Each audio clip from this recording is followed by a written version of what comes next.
A very good evening, ladies and gentlemen. Welcome to yet another episode of Perceptive Learning Zone. And today we talk about the future of management sciences all over the world, as well as in Pakistan, right?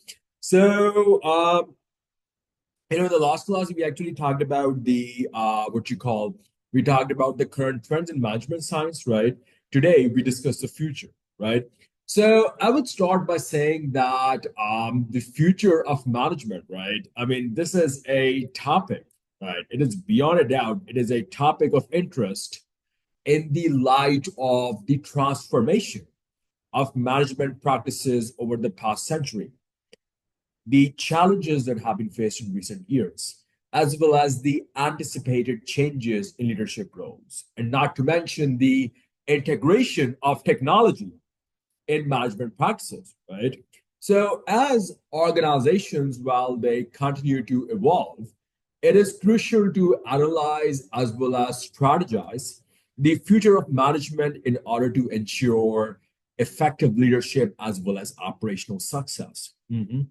Now, this requires a very concise understanding of the current trends and challenges, as well as an analytical approach in order to anticipate future changes, right? The integration of technology, it is expected to play a significant role in shaping management practices, right? With a focus on innovation and adaptability. So, additionally, the importance of sustainability as well as social impact in business, well, is likely to influence management decision making, right?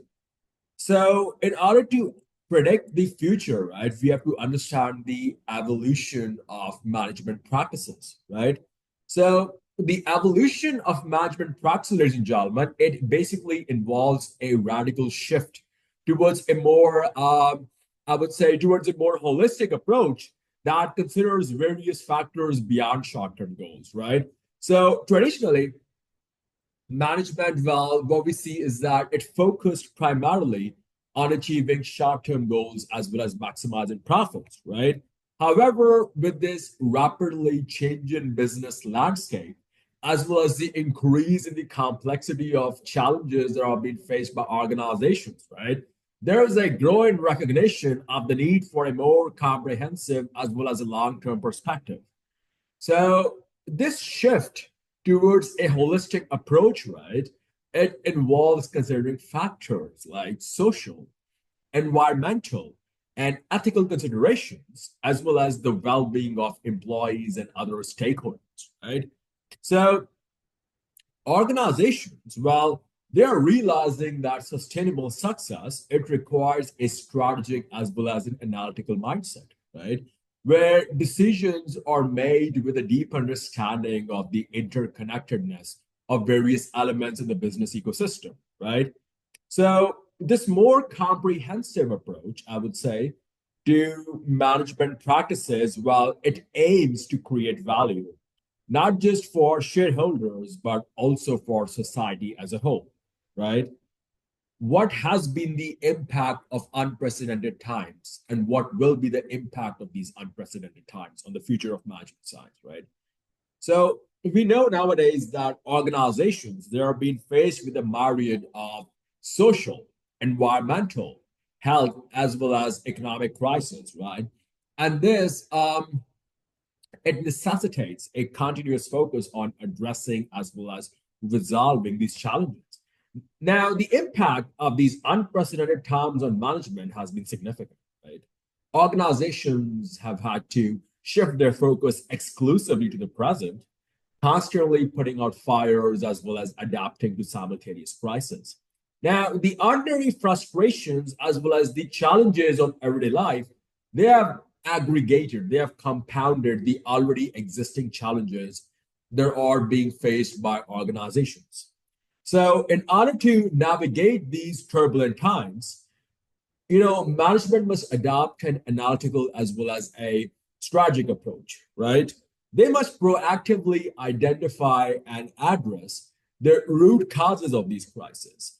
They need to develop contingency plans as well as prioritize the well beings of their employees as well as their stakeholders, right? Now, additionally, organizations, they must be agile, they must be adaptable in order to effectively respond to this rapid change, right? This requires a continuous, I would say, rhythmic evaluation of existing strategies as well as the integration of new technologies and practices in order to ensure long-term sustainability, right? So, how do we define a good job in this context? First of all, now the concept of a good job, it involves the definition as well as characteristics of a job that contributes to job security and emphasizes the importance of work-life balance. Now, a good job, ladies and gentlemen, is one that provides individuals, right, with a sense of fulfillment and purpose in their work. It includes factors such as fair compensation, opportunities for growth and development, right? A supportive work environment, the ability to maintain the balance, right? And, job satisfaction, it is crucial for employee well-being. It is important for their productivity as well as for the organizational success, right? So, also to fulfill their personal responsibilities outside of work. So, organizations have to prioritize creating as well as maintaining good jobs that meet these criteria in order to promote employee satisfaction as well as the overall organizational performance, right? So at this point, we ask ourselves, what is the role of a business in the society, right? So, this encompasses, I would say, discussions on expectations for businesses to contribute to societal well-being. And obviously, when we talk about these things, we are specifically focusing on corporate social responsibility, that is also abbreviated as CSR, as well as the need to have sustainable practices, right? Sorry. Now, in recent years, there has been an increasing focus on the social impact of the business, ladies and gentlemen, and the need for them to go above and beyond profit making. So, corporate social responsibility, that is CSR, it has become a key consideration for businesses, right? It requires them to take responsibility for their actions as well as their, I would say, impact on society. This includes ethical leadership. This includes transparency. This includes accountability in business practices, right? So, sustainable practices such as reducing our carbon emissions, promoting diversity and inclusion, supporting local communities, these are also important dimensions that govern the role of a business in a society, right? Then we talk about women in the business, right? So, gender diversity in leadership roles, it has been a subject of examination in recent research. And folks, this research, right, it shows that having a diverse leadership team, right, it can help you bring a range of multifaceted perspectives and experiences. And more often than not, this may lead to better decision making as well as improve the organizational performance, right?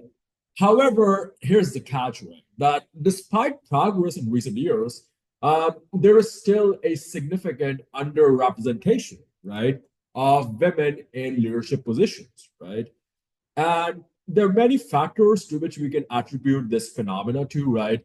You got unconscious biases, you got lack of access to opportunities, you got stereotypes, you got societal expectations. But the important thing is, the pertinent thing is that in order to address this issue, organizations, they need to implement strategies such as mentorship programs, such as unconscious bias training, such as flexible work arrangements in order to promote gender equality in the leadership roles. So, additionally, there's a need for systemic change, and this includes policies and practices that support and empower women in the workplace, right? Which ultimately brings me to what you all were waiting to hear the most. What are our predictions for the next century as far as the field of management sciences involved, right? So, I feel like leaders will need to prioritize adaptability. They will need to prioritize innovation. They will need to prioritize sustainability, right? Leaders will have to be agile and have to respond to the dynamic demands of the future. Keeping in mind what? Keeping in mind globalization, keeping in mind environmental challenges, as well as factoring the rapid pace of technological advancements into consideration, my dear viewers. Adaptability is going to be very crucial, very important as far if we are to successfully manage this organizational change as well as uncertainty, right? So innovation will be essential for describing growth, sorry, for driving growth, for staying competitive, right? And sustainability will become important, obviously, as far as social and environmental issues are concerned, right? So if we talk about long-term perspectives in businesses, we feel that strategic thinking and planning, it enables leaders to balance short-term priorities with long-term perspectives. It enables them to align organizational goals with future trends. It allows them to mitigate risks through foresight, right? And considering long-term perspectives in management, it is crucial for effective decision making as well as organizational success, right? So by adopting a strategic approach, leaders can anticipate as well as adapt, to changes in the business environment. They ensure that the organization remains one step ahead of the curve, right? And strategic thinking, it allows leaders to identify emerging opportunities and challenges. It enables them to make informed choices and allocate the resources effectively, right? And additionally, I would say that taking a long-term perspective, my dear fellows, it helps leaders to identify potential risks. They are, they're able to develop proactive strategies to mitigate them. Now, by aligning organizational goals with future trends, leaders can ensure that their organizations are well positioned to respond to evolving market demands and capitalize on emerging opportunities, right? So overall, a focus on long-term perspectives in management is going to be essential for organizational resilience, innovation, as well as success, right? So that being said and done, fellas, that will be all for now. In the next video, we will conclude our thoughts on the domain of management science and finally give our verdict to the question as to whether or not a degree in management science is worth it, right? So thank you very much for being a great audience. Like always, please feel free to like, share, subscribe, and reach out in the comment section with your feedback on how you find this thing to be progressing so far. And we'll be back with more quality content, God willing. Thank you very much and stay blessed, folks. Assalamu alaikum.